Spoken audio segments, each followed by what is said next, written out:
Hello mga tol, at tayo nagbabalik at probably ito na yung pinakaabangan ng mga bago nating subscribers kung paano mag-upload ng music sa Spotify. Pero oops, masaya yung iba.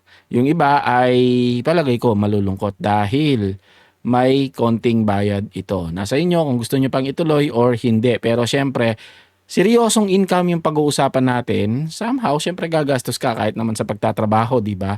Kailangan mong gumastos. Kailangan mong mag-invest. Masasabi ko na investment ito at hindi siya basta-basta sayang na pera. Kasi nga kung seryoso ka talaga dito, go. Kailangan mong magbayad. Hindi naman ganun kalaki, no? Pero malalaman ninyo dito sa video na to. Hindi ko na patatagalin. Madami tayong mga bagong subscribers na ngayon na mabilis mainip. Okay, bago natin gawin yon, kailangan meron muna tayong i-upload at i-start natin yan sa pag-create ng music. Okay, ito may ginawa ako, legit ito, hindi ito AI mga tol. Ayan, ginawa ko lang to ngayon lang. Konti lang to. Ayan, talo na naman. Lagyan lang natin ng ano no, like halimbawa dito, verse 1. Basic lang to, basic lang na mabilisan lang to. Chorus na natin dito kasi wala tayong refrain eh. Chorus and then verse 2. Definitely kakagawa ko lang dito. Baka yung iba kasi makakita lang ng mga ganito, mga tula-tula ay akala in AI. By the way mga tol, sasabihin ko rin sa inyo, ito meron akong proof dito na gumagawa talaga ako ng ano, ng tula. Poet. Poet. Ito ako nung ano pa to no, since 2000, year 2000 to. Yan meron akong mga sinulat na tula-tula dito mga tol. Ewan ko kung makikita ninyo, pero ito talino, tapos yung isa pa nasa ano ko yon, nasa isang libro yon. May ginawa akong libro. Ito mga tol. Yan, gumagawa-gawa tayo ng tula. Yan, kita nyo ba yan? Sandali. Kita nyo ba yung talino? Ayan. School paper namin yan at mahilig akong gumawa ng tula. So mabilis lang para sa akin ang paggawa ng tula. Mga rhyme, bilis yan. Gusto ko nga gumawa ng libro na puro tula eh. Ewan ko kung may tatangkilik. Anyway, ito yung ginawa natin. Ilagay ko lang, anong tawag dito? Chorus ulit. Chorus. Tapos, yan. Bilang isang manunulat, pakiramdam ko pagka, yan, pati to AI mo, medyo, ano sa pakiramdam eh. Para sa akin hindi masyadong okay. Parang, ewan, sa iba siguro okay lang. Ako bilang isang ganito, nagsusulat, mahilig magsulat, mas gusto ko talagang magsulat. Chorus, ayan, okay na to. Ngayon, ang gagawin ko is ito na yung version. Tsaka na natin pag-usapan yung version 5.5. Create tayo. Create. Ito na yung ito na yung meron tayong subscription. Ayun yung credits ko. I suggest kapag ka magsiseryoso ka talaga dito, mag-invest ka. No, bumili ka ng subscription kahit isang buwan lang. Tapos i-upload mo dun sa may bayad din. May papakita ko sa inyo. Hindi ito kagaya ng gagawa ka lang ng account tapos ayun na, upload na. Hindi siya ganun. Okay, ito lalagay ko, paste ko yung lyrics ko. Dito tayo sa advance Tapos ilalagay ko yung voice. Gagawa natin to ng separate na tutorial, no? Paano tong voice na yung boses ko yung lalabas. Pwede niyo namang click to tapos i-record ninyo, pero ako ito may naka-record na malapit sa boses ko. Alternative, yung grunge natin, grunge. Wag new metal, no? Lagyan siguro. Sige, new metal. Okay? Bigyan natin ng pamagat. Saan ba yung pamagat dito? Ayan, kasi may mga in-upload akong mga audio ko. May pwede naman kasi kayong mag-original songs ninyo dito tapos i-upload ninyo. Later na natin gawa ng tutorial yan. Dagdag kita, syempre. Dagdag kita yung pangalan ng kanta na to. Tapos, okay na tayo dito, no? Naka-default naman siya. At exclude style. Wag na tayong mag-exclude. Parang negative, prompt. Okay, ito na ako. Ito na yung, ko, tapos boses ko yung lalabas dyan. I-create na natin. Create, ayun, sa taas, dagdag kita. Hintayin lang natin, no? Medyo mabagal ngayon yung pag-create niya ng kanta. So, ipopost ko muna hanggang sa matapos ito. Okay, sumablay itong mga dalawang ginawa natin, no? Papalitan ko yung boses, medyo malayo sa akin. Ang arte nito, parang bakla eh. Parang bading yung kumakanta. Yung tayo. No offense sa mga bading. Pero the way na magkumanta, parang hindi siya lalaki. Hindi lalaki. Palitan natin yung voice. Dito tayo sa I think yung main, medyo ito malaking boses nito, no. Create natin ulit at maghihintay tayo na naman. Okay, nag-take ako ng ilang attempt, no, kasi yung iba ay hindi ko gusto. Hindi porke nakakapag-generate tayo ay yun na yun. Pwede naman tayong pumili ng ating gusto. Tapos ine-edit ko yung wording niya kasi yung dagdag kita niya nagiging dagdag kita. Parang nagiging kita instead na kita. So ginawa ko, nilagyan ko ng H. At ito nga yung kanta, no.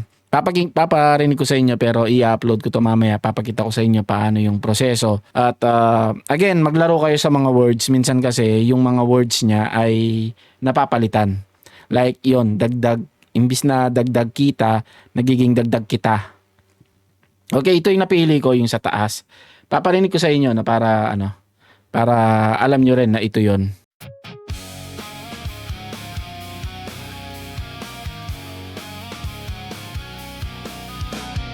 Talo na naman tayo, hindi na talaga natuto.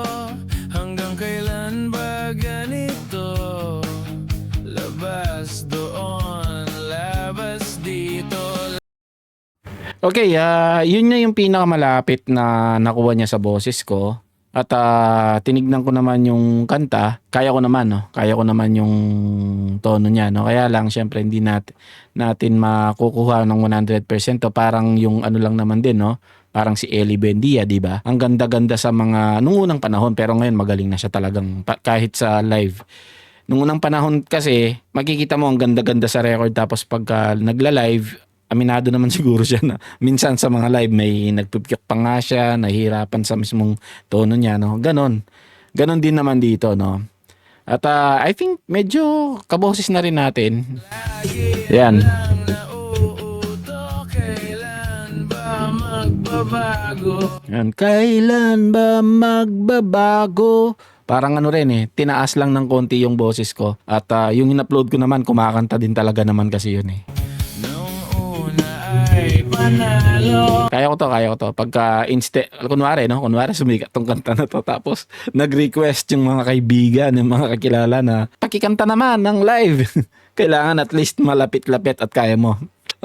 Anyway, download na natin. Natatawa ako Pagka magda-download ka, i-upload mo na sa Spotify, download yung WAV or yung WAVE. Depende sa WAVE or WAV file, audio, tapos ayan, hintayin mo lang. At usually ini-edit ko pa to sa kahit kayo hindi na, pagka WAV naman okay naman yan. Ako kasi ini-edit ko pa sa ini-edit ko pa sa anong pangalan nung editor ko, yung Audacity. Ayun, na-download na siya, dagdag kita.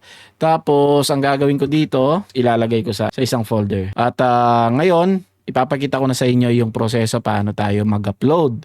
Okay, yan na. So ito yung kailangan natin na distributor, no? At DistroKid. At malalaman natin dito kung magkano yung presyo pag mag-upload na kayo. Step by step natin gagawin yan. By the way, may referral system ito. Yan tayo Kaya pala tinuturo mo kasi may referral.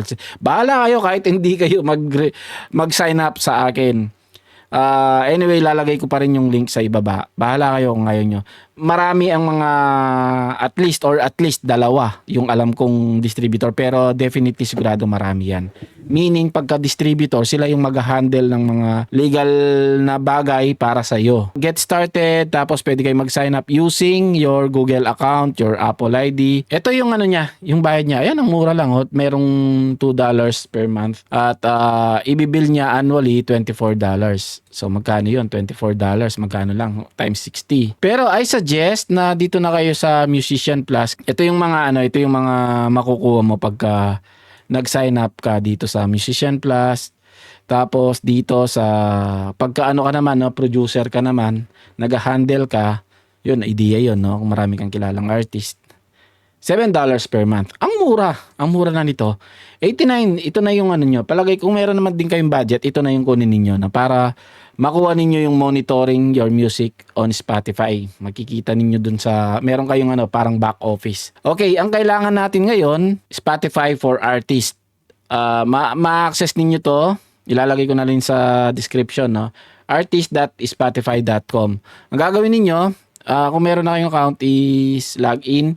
Kung wala, click nyo to, get access at continue with your Google account. Kunwari ito.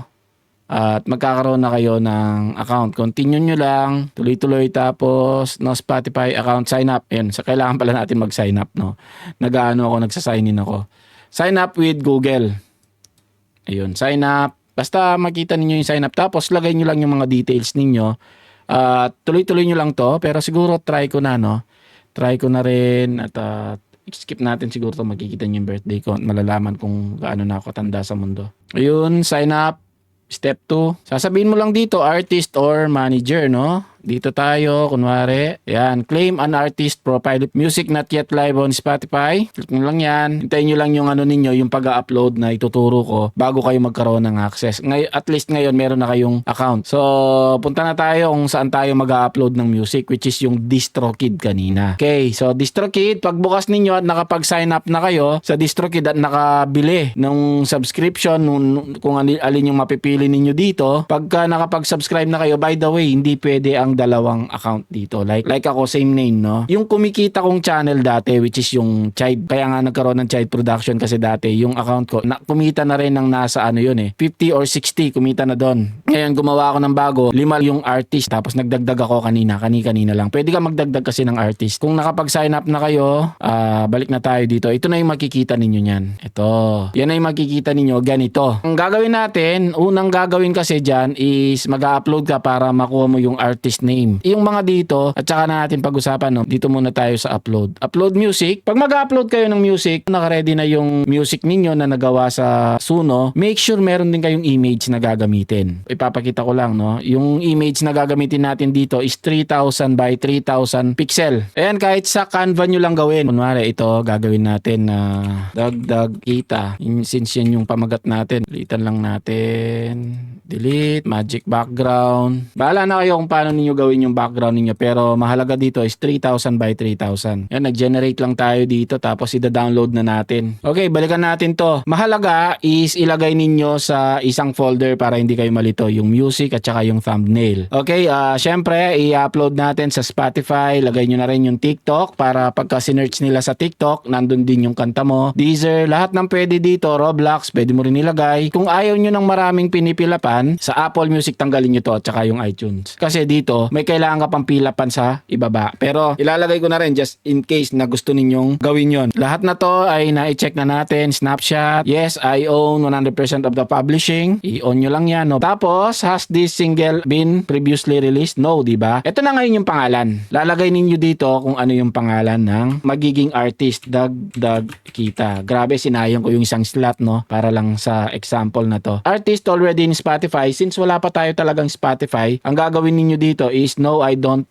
have Spotify. Pagka meron ka na, ito na yung i-click mo. Pagka, halimbawa, may nadagdag na dyan, no? Yan na yon. Hindi na kailangan tong URL pagka next time na mag-upload ka. Yes mo lang yan, automatic alam na niya kung saan niya ilalagay. No din to. Sa YouTube, ito yung sinasabi kong sa YouTube. Pwede mong ilagay yung channel mo, link niya. Pero since ito na muna yung lalagay natin kasi later pwede ko naman i-link dito sa dito sa special access. Kasi sa special access, pwede kang mag-claim ng YouTube channel na may control ka. No ko na muna, siguro sa inyo pag first time, no na lang din.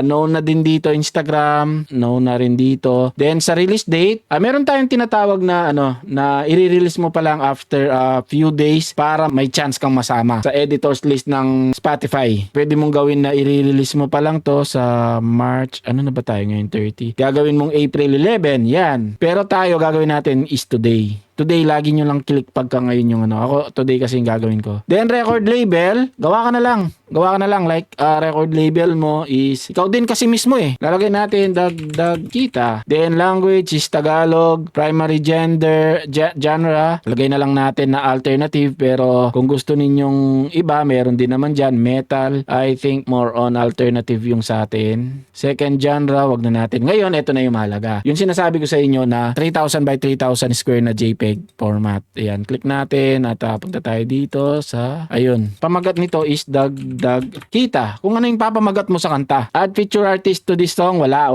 namang ibang artist dyan. Add version to this song, no, normal lang to. Tapos, ito na yung audio. I-upload na natin dyan yung audio at dagdag kita. Double click lang. Tapos, songwriter, cover. Ito na yan, I wrote this song, no? Lalo na kapag sinulat mo naman, no? Ito lagi, kahit AI pa yan, ito lagi yung pinipili ninyo. Songwriter, legit naman na akong sumulat dito eh. Tapos, explicit lyrics, hindi siya, wala naman siyang mura.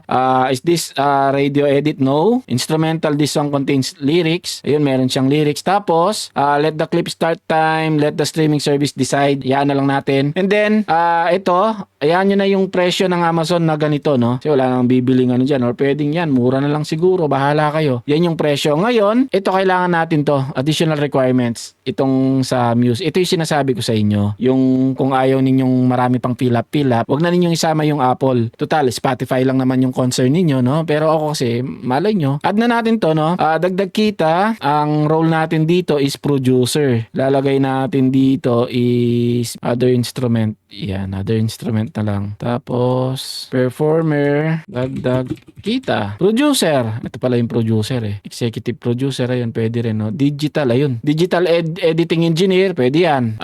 Co-producer, since tinulungan ka ng ano, no? Tinulungan ka ng AI. Pero dito na lang tayo sa producer. Mas safer. Producer, dagdag kita. Yan, tapos, skip this step for now. Simply deselect Apple. Ayan yung sinasabi ko. Kung ayaw ninyong ganito, skip ninyo. Ngayon, ito, extra optional but awesome daw.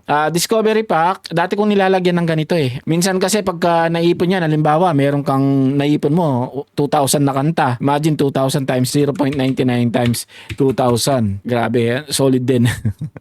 Wag na ninyong ilagay. Tapos, media pack. Ayan, wala na tayong babaguhin dito. Wag na kayong mag-check kasi may bayad tong mga to eh. Ngayon to, check mo lang to. Yan, check mo lang yan. Basahin nyo na lang kung gusto nyo basahin. Ayun, ito na yung kanta natin, no? Dagdag kita, no? Pagka lumitaw na yung artist ninyo, magkakaroon yan ng check. Looks good, no? Try natin kung may error. Tingnan natin kung papasok. Yun, pasok. Click nyo lang to, use original. Huwag na kayo dito kasi may bayad, oh. Ang mahal talagang magkaroon ng sariling music kung i-avail mo lahat yan. So, continue natin. At malamang bukas, nandyan na yan. Madalas pagka ganito, pasado na yan. Or yan na yun. Hintayin nyo lang. Pagka na-upload na to, pwede na kayong mag-claim ng ito, special access, YouTube official artist channel. Pwede kayong mag-claim dyan, no? Select artist, kagaya dito wala pa, di pa lumilitaw yung yung dagdag kita. Ito na yung mga latest ko no, yung na-ban natin yung Chide at yung mga white noise. Doon tayo actually madaming kinita talaga. Naku, na-reveal ko eh. Anyway, i-reveal din naman natin, no. Dapat kasi secret din 'yon, no. Maganda kung nag-iisip din kayo ng ng pagdi-distribute sa to, golden nuggets to mga tol.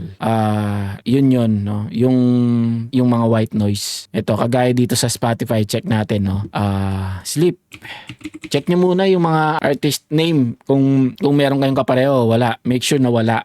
Sleep, ito yung mga solid, mga tol. Kunwari ito, Serenity Stream, no? Check natin si Philip Cole. Tignan naman ninyo, no? Tignan naman ninyo yun. Naku, nabulgar ko. Imagine dito na lang sa isang meron tayong channel na na-ban yon kasi nga madami tayong ginawang kalokohan sa DistroKid, hindi sa Spotify. Sa DistroKid kasi kung ano yung mga pinag-experiment ko na violation pala, lalong-lalo na yung dalawa yung pangalan. Multi-account ang ginawa ko. Kasi iniisip ko, backup ko to pag in case na maban tong isa. Ngayon pala, bawal yun, ganon. Doon ako main na nadali. No, hindi sa music, kundi sa policy ni DistroKid. Halimbawa ito, times 003. Yan. So ito, 39 $9,000 times 60 na ngayon. Dito pa lang sa isang kanta, 2 million na yung kinita niya. Yan yung sinasabi kong golden nuggets. So, ayun no, yung upload natin, magno-notify naman yan sa email pagka successful yung pagkaka-upload mo. Okay, abangan natin no, at lilitaw din yung pangalan natin sa Spotify at i-inform ko kayo kaagad. Yun, ganun lang kasimple. Hindi naman pwedeng hindi naman pwedeng pagka sign up mo sa Spotify, upload lang. Hindi ganun. May mag-handle ng natin. Pagdi-distribute ng music, business to. Seryoso to. Once na ma-upload yon mga tol, yung music ninyo is available yan sa sa YouTube, magkakaroon ng sariling channel yan. Magkakaroon ng pangalan, kunwari dagdag kita topic, tapos i-claim natin yon, tayo magki-claim. Pagka lumitaw na yung channel ko sa Spotify, pwede na akong mag-claim. Papakita ko rin sa inyo yan. Sa Facebook, meron din kayo. Instagram, Amazon Music, sa TikTok. So I think yun lang sa ngayon mga tol, at maraming salamat. Sana may natutunan kayo kahit magulo, kasi tignan nyo naman, mag-aalas 3 na. Ayan o, alas 3. Ito. Ayan, alas 3 na. Kailangan ko nang matulog at alam nyo naman, matanda na tayo. Tutulugan ko na mga tol. Thank you and God bless.